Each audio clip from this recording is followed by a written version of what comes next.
Hello and welcome back to Yes Parents in our channel Study Mantras with Aditya. Dear parent, आज हम interview की तैयारी कैसे करें इसके ऊपर बात करेंगे। हालांकि मैंने यहाँ पे कैप्शन लिखा है कि क्या आप इंटरव्यू की तैयारी कर रहे हैं।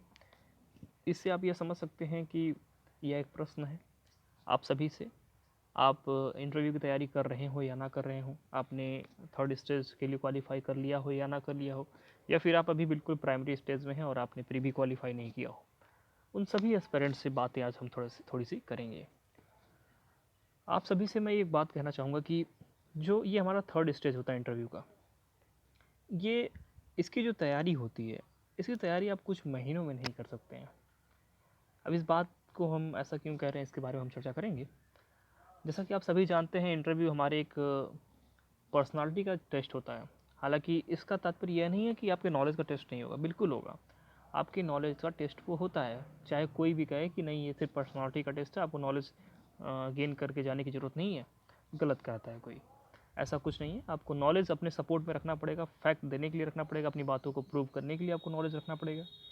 लेकिन आप चीज़ों को कैसे प्रेजेंट करते हैं, आपका चीज़ों का व्यू कैसा है, किसी भी पर्टिकुलर थॉट पे, किसी भी पर्टिकुलर समाज में कोई भी चीज़ है तो उस पर पर्टिकुलर आपका थॉट क्या है, इस चीज़ को जानने का उनका जो मेन मकसद होता है। लेकिन इसको आप वेरीफाई करने के लिए फैक्ट्स तो देंगे, अपने नॉलेज का प्रदर्शन तो करेंगे। तो नॉलेज का भी एक रोल बहुत ही अहम होता है यहाँ पर इंटरव्यू में। लेकिन आज हम इन सब चीज़ों पे बात नहीं करने वाले, हम थोड़ा सा डिफरेंट चीज़ों पर बात करेंगे आज। देखिए, आप सभी जानते हैं कि इंटरव्यूज़ में, इंटरव्यू के पहले आपका एक डेफ फॉर्म फिल कराया जाता है, डिटेल्ड एप्लीकेशन फॉर्म। अब आप सोच रहे होंगे कि पहले हम प्री क्वालिफाई करें, मेंस क्वालिफाई करें, उसके बाद हम यूपीएससी का कोई इंटरव्यू दें। तो उस समय हम तैयारी करेंगे, जब हमारा मेंस क्लियर हो जाएगा तो हम तैयारी करेंगे इंटरव्यू का। देखिए, यहीं पे एक गलती हो जाती है। मैंने अपनी इंटरव्यू की तैयारी के दौरान जो जो बातें फेस की उसके बारे में मैं आपसे थोड़ा सा डिस्कस करना चाहूँगा। आपसे मैं बताना चाहूँगा कि जब आप इंटरव्यू की तैयारी करना स्टार्ट करते हैं, जब आप ये देखते हैं कि ठीक है अब आपका इंटरव्यू रह गया है और अब आपको इंटरव्यू देना है, तो उस समय आपको क्या क्या समस्याएं सामने आपको देखने को मिलती हैं, इस बारे में थोड़ा सा आपसे मैं चर्चा करूँगा। और उन समस्याओं को कैसे हम सॉल्व कर सकते हैं, इसके बारे में भी चर्चा करेंगे हम। सबसे पहले तो कुछ बातें होती हैं जो कॉमन होती हैं और जिनकी तैयारी में हमें बहुत ज़्यादा समय नहीं लगता है। फॉर एग्ज़ाम्पल, अगर हम बात करें कि आपका नाम क्या है, तो अगर मेरा नाम आदित्य है तो मुझे पता है कि आदित्य का अर्थ क्या होता है और आदित्य से संबंधित कौन प्रोमिनेंट व्यक्ति हैं हमारे देश में। फॉर एग्ज़ाम्पल, आप देखेंगे तो एक तो सीएम ही हैं, योगी आदित्यनाथ यूपी के सीएम हैं। तो इस प्रकार से हम कुछ रिलेटेड जो पर्सनालिटी उस समय के होंगे, उनसे हम रिलेट करके थोड़े बहुत क्वेश्चंस तैयार कर लेंगे, उनसे ही उतने ही क्वेश्चन पूछे जाएंगे। तो चूंकि नाम बहुत एकदम हट के नहीं है, तो इससे कोई एक्स्ट्रा ऑर्डिनरी क्वेश्चन नहीं आएगा। आप जानते हैं कि जब भी कोई भी बात आपके डैप में ऐसी दिखेगी जो बिल्कुल सामान्य तौर से हट कर रहेगी, एक एब नॉर्मल होगी, तो उससे क्वेश्चन आना बिल्कुल स्वाभाविक है। आपको सबसे ज़रूरी बात यह है कि आपको पहचानना होगा कि इंटरव्यू में आपसे क्वेश्चन कहाँ से पूछा जा सकता है। खास करके आपका जो डेफ वाला पोर्सन है उसमें से। अगर आपके नाम में कोई यूनिकनेस है तो आपके नाम से क्वेश्चन पूछा जा सकता है। अगर आपका जो एड्रेस है वहाँ पे कोई यूनिकनेस है तो उसमें से भी क्वेश्चन पूछा जा सकता है। फॉर एग्जांपल, अगर आप बिहार के चंपारण से बिलोंग करते हैं तो चंपारण से क्वेश्चन पूछा जाना लाजमी है। तो ये सब चीज़ें तो ऐसी चीज़ें हैं जो कि आप एक बार जब इंटरव्यू के दौरान तैयारी करेंगे अपनी, तो आप देखेंगे कि अच्छा इन सब चीज़ों की तैयारी हमें करनी चाहिए, तो आप उनके बारे में पता कर लेंगे। हमारा जो मकसद है वो उन पर बात नहीं करना है, वो तो आपको हर जगह मिल जाएंगे। और आप चाहेंगे तो यूट्यूब पर ढेर सारे वीडियोज़ पड़े हैं, ढेर सारे अच्छे प्रोमिनेंट टीचर्स के वीडियोज़ पड़े हैं, आप उनसे उन सब बातों को सीख सकते हैं। हम उन पर बात नहीं करेंगे। वो चीज़ें जो आप बहुत ही कम समय में 10 मिनट 5 मिनट रोज़ टाइम दे करके आप सीख सकते हैं, उन पर बात हम नहीं करेंगे। हम बात करेंगे उन चीज़ों पर जो सच में आपके इंटरव्यू की दिशा को निर्धारित करता है और साथ ही साथ वो कहीं ना कहीं आपकी पूरे पर्सनालिटी को व्यक्त करता है। हम बात उस पर करेंगे और उस पर कैसे काम किया जाए, हम इस पर भी बात करेंगे। नो मैटर कि आप अभी इसकी तैयारी शुरू ही किए हैं, नो मैटर कि आप एक स्टेज आगे निकल चुके हैं, नो मैटर आप 2 स्टेज आगे निकल चुके हैं, इससे फ़र्क नहीं पड़ता है। इंटरव्यू की जो तैयारी होती है वो बिल्कुल बिगिनिंग से होती है। जैसे ही आप यूपीएससी के किसी भी एग्ज़ाम्स की तैयारी करना स्टार्ट करते हैं, जो कि गेस्टेड लेवल का एग्ज़ाम होता है जिसमें कि इंटरव्यू आपको फेस करना होता है, उस एग्ज़ाम की तैयारी के दौरान आपको अपने इंटरव्यू की तैयारी स्टार्ट कर देनी चाहिए। अब वो कैसे, आखिर क्या चीज़ें ऐसी जिन पे हम कह सकते हैं कि हम अपने इंटरव्यू को उस दिशा में मोड़ सकते हैं, अपने इंटरव्यूअर को हम ये बाधित कर सकते हैं कि आप इसी पोर्शन से क्वेश्चन पूछिए और उस पोर्शन को पहले ही हम तैयार करके रखें। देखिए, आइए बात करते हैं सबसे पहले। अगर आपने देखिए क्वालिफिकेशन जो है उससे आपके क्वेश्चन आएंगे, नॉर्मल तरीके से क्वेश्चन आएंगे, और बहुत अगर कोई इंटरेस्टिंग क्वालिफिकेशन आपका होगा तो उससे क्वेश्चन लाजमी ही पूछा जाएगा। लेकिन ये सब एक नॉर्मल है जो सबके लिए हो सकती हैं, और उसमें बहुत ही ज़्यादा जानने की ज़रूरत नहीं है, और आपको बहुत सी चीज़ें पहले से पता होंगी।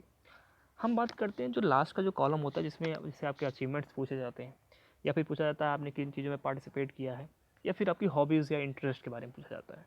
हमारा जो मेन फोकस होगा ना वो इन पर होगा, क्योंकि देखिए अचीवमेंट्स, पार्टिसिपेशंस और हॉबीज़ या इंटरेस्ट, इन सब चीज़ों को आप ओवर द नाइट गेन नहीं कर सकते हैं। इन सब चीज़ों को गेन करने के लिए, अपने अंदर इनकलकेट करने के लिए आपको एक लंबा समय देना पड़ता है, और यही समस्या उत्पन्न होती हैं। फॉर एग्जांपल कि आप यूपीएससी के किसी एग्ज़ाम की तैयारी कर रहे हैं और आपका इंटरव्यू का कॉल आ गया, और अभी आपका हॉबी ही क्लियर नहीं कि आपकी क्या हॉबीज़ है, आपको पता ही नहीं है। आपके क्या अचीवमेंट्स हैं, आप बहुत ज़्यादा अवेयर नहीं हैं उसकी। आपने कहाँ क्या पार्टिसिपेट किया है, या फिर कभी आपने इस मोटिव से कहीं पार्टिसिपेट किया है कि आगे भविष्य में मुझे ये काम आएगा, आपको इसके बारे में कोई आइडिया नहीं होता है। फिर आप क्या करते हैं, बिल्कुल जीरो से स्टार्ट करते हैं, और वहीं पे समस्याएं आपके सामने क्रिएट होना स्टार्ट हो जाती हैं। हम बात इसी पर करेंगे। जो हमारा टारगेट होगा उसमें हम ये देखेंगे कि अगर स्कूल डेज में है या फिर हम कॉलेज लाइफ में आ गए, तो हमें प्रयास करना है कि हम ज़्यादा से ज़्यादा अचीवमेंट्स को गेन कर सकें, जितना भी पॉसिबल हो सके। अगर पॉसिबल नहीं है तो कोई बात नहीं, उससे हम दूसरे पोर्शन से उसका क्या कर सकते हैं, हम फुलफिलमेंट कर सकते हैं।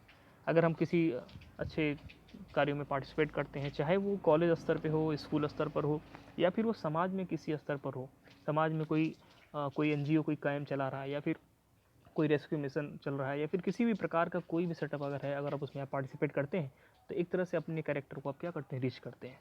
तो ये चीज़ हम उस अपने प्रोफाइल में ऐड करने के लिए हम इन सब चीज़ों में पार्टिसिपेट कर सकते हैं। और नाउ इट डिपेंड्स कि आपके एरिया में या फिर आप जहाँ भी निवास करते हैं उस जगह पर इन प्रकार की कोई भी गतिविधियाँ होती हैं या नहीं होती हैं, और अगर होती हैं तो आप उसमें कितना ज़्यादा पार्टिसिपेट करते हैं। तो ये चीज़ आपको ध्यान रखनी है कि कोई अचीवमेंट्स नहीं मिलता तो भी आप पार्टिसिपेशन, अगर किसी भी प्रकार का अवसर मिलता है करने का, तो आप उसमें करने का प्रयास करेंगे। इससे क्या होगा कि आपका जो डीएएफ है उसमें ये वाला जो पोर्शन होगा वो रिच होगा, और जब रिच होगा तो आपसे उस पर क्वेश्चन पूछे जा सकते हैं। तो उसे पहले से तैयार करके जाएँ कि इस पे क्वेश्चन आएगा तो हमें किस प्रकार से इस पर आने वाले प्रश्नों का हम उत्तर देंगे। तो ये एक चीज़ आपके बनाया बनाया आंसर आपको मिल जाएगा, और आप उसके माध्यम से अपने इंटरव्यू की दिशा को भी मोड़ सकते हैं। फिर बात करें हम हॉबीज़ की बात करें या इंटरेस्ट की बात करें, आप जानते हैं कि बहुत से लोगों का हॉबी डिक्लेयर ही नहीं होता कि उनकी हॉबीज़ क्या क्या हैं। तो वो क्या करते हैं, आनंद फानंद में फिर जब इंटरव्यू की तैयारी करनी होती है तो अपनी कोई एक हॉबी बना लेते हैं, लेकिन असल में वो उनकी हॉबी नहीं होती है। तो आपको क्या करना है, आपको करना यह है कि आपको अपने कैरेक्टर को कुछ इस प्रकार से डेवलप करना है, अपने व्यक्तित्व को, कि आप कोई एक ऐसी हॉबी चुनें, एक नहीं दो नहीं, आपको जितना भी मतलब लगता है कि मैं कर सकता हूँ या कर सकती हूँ, तो वो हॉबी के रूप में आप चूज़ कर लें, और उसे लगातार आप प्रैक्टिस करें। आप लगातार उसमें जिएँ उसको, और ध्यान रखें कोई ज़बरदस्ती की हॉबी मत रखिएगा। हमेशा प्रयास करिएगा कि वही हॉबीज़ आप रखें जो हॉबीज़ आपको वाक़ई में पसंद है, और आपके व्यक्तित्व को वो दर्शाती हैं कि आप जिस प्रकार के व्यक्ति हैं उसी प्रकार की आपकी हॉबीज़ हैं, और आप उसे वेरीफ़ाई कर सकते हैं। तो ये चीज़ हमेशा ध्यान रखें। और जब आप इसे लंबे समय तक, इतने से जब आप प्रिपरेशन के टाइम से ही अपनी हॉबीज़ को, किसी भी बात को अपनी हॉबी बना लेंगे, तो फिर आपके इंटरव्यू में जब उससे क्वेश्चन पूछा जाएगा तो आप उसे बिल्कुल डिफेंड कर पाएंगे, आप उसको जस्टिफाई कर पाएंगे, ये उसका एक बेनिफिट होगा। और आप इंटरव्यू को अपनी दिशा में मोड़ पाएंगे और अपने लिए कुछ नंबर्स गेन कर लेंगे। आप अपने आप को जस्टिफाई कर पाएंगे कि हाँ, जो मैं कह रहा हूँ, जो मैं लिखा हूँ अपने डैप में, वो बिल्कुल सत्य है। तो इस प्रकार से आप अपने इंटरव्यू क्या कर सकते हैं, मोड़ सकते हैं, और मनचाहा नंबर प्राप्त कर सकते हैं। तो अब इससे यह समझ में हमें आता है कि हम इंटरव्यू की तैयारी जो है अपनी तैयारी के इस दौरान से ही स्टार्ट कर दें। हम यह ना देखें कि हम पहले प्री क्वालिफाई करेंगे, उसके बाद रिटन एग्ज़ाम क्वालिफाई करेंगे और फिर उसके बाद हम इंटरव्यू की तैयारी करेंगे। ऐसा नहीं करना है हमें। हमें स्टार्टिंग से अपनी एक हॉबी, एक दो या तीन हॉबी, जो भी आपकी हॉबीज़ बन सकती हैं, उसे डेवलप करना है। और ध्यान रखें कि बहुत ज़्यादा आइडियलिस्टिक हॉबी को डेवलप नहीं करना, हमें सिंपल हॉबीज़ को डेवलप करना है। जो एक सामान्य इंसान जो होते हैं उनकी जो हॉबीज़ हो सकती हैं उनको डेवलप करना है। एक दो आप थोड़ा सा और अच्छी क्वालिटी की हॉबी डेवलप कर लें, और बाकी नॉर्मल हॉबीज़ रखें जिससे क्वेश्चन, और लेकिन प्रयास करें कि कुछ थोड़ा सा एक ऐसी हॉबी हो जिस थोड़ा सा हट के हो, सबसे किसी से कॉपी मिलती जुलती ना हो ज़्यादा, क्योंकि जब मिलती जुलती मिलेगी तो उससे क्वेश्चन बनने के चांसेस कम रहेंगे, लेकिन जैसे ही वो थोड़ा यूनिक सा दिखेगा तुरंत उससे क्वेश्चन आना स्टार्ट हो जाएगा। तो उससे आप क्या करेंगे, अपने इंटरव्यू को अपने हिसाब से आप क्या करेंगे, ड्राइव कर पाएंगे, इससे आपको बेनिफिट मिलेगा। ये चीज़ें मैंने अपने तैयारी के दौरान फेस की हैं, तो मुझे पता है कि ये सब चीज़ें आपको भी आने वाले समय में परेशान कर सकती हैं। इसलिए इन सब चीज़ों पर पहले से ध्यान रखें, इससे क्या होगा कि आप ज़्यादा बेहतर स्थिति में होंगे अपने इंटरव्यू में परफॉर्म करने के लिए। तो ये कुछ थॉट्स है जो मैंने सोचा कि आप सभी से शेयर करने चाहिए कि इंटरव्यू के प्रोसेस में किस प्रकार की समस्याएं आती हैं जब आप फेस करने जाते हैं, इसलिए पहले से ही क्यों ना उसके लिए हम तैयार रहें। ये एक थॉट था, तो मैंने सोचा कि आज आपसे शेयर किया जाए। तो आई होप को आपको ये वीडियो पसंद आया हो, और इसके बाद मिलते हैं अपने अगले वीडियो में। तब तक के लिए नमस्कार।